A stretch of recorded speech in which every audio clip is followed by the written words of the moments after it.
Magandang araw. Ito ngayon nagtatrabaho ako sa pagwi-welding sa horizontal bar na nakapatong sa 10mm na horizontal. Kinukross natin to yung 9mm sa magkabilaan dulo. I-welding din natin to nakadikit sa 10mm. Hindi na to lagyan ng dowel. Diretso na to naka-welding sa 10mm. Dahil yung 10mm na horizontal bar ay mayroon na tong gap na 1 inch. Bali kung baga siya slab to. Yung slab natin na DIY lang. Hindi masyado maraming bakal na inilagay.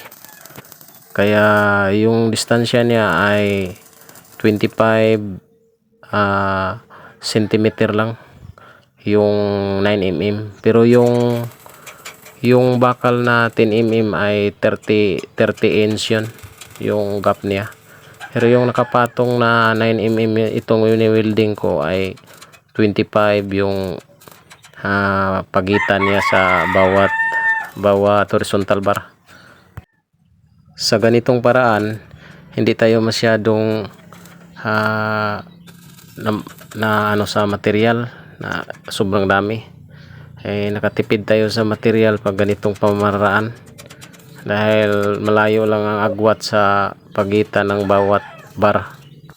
Bali ang nagpatibay talaga nito yung ginagawa nating casting beam ay itong nilagay natin na slab na nagko-cross yung 10mm at 9 ay supporting na lang to sa flooring natin.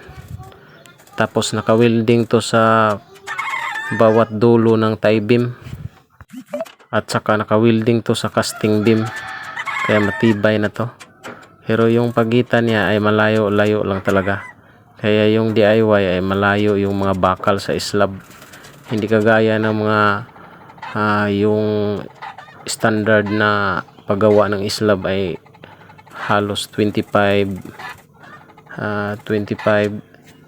cm ang pagitan o 20 to 25 cm ang pagitan niya ng mga bakal, tapos nakadubli pa, double slab pa. Pag ganito ang idea nyo ay talagang nakamura kayo sa material. Kaya thank you sa pag-support ninyo sa vlog ko. Wala tayong sawa na magawa ng DIY para makatipid tayo sa material at saka diskarte na lang talaga. Thank you very much.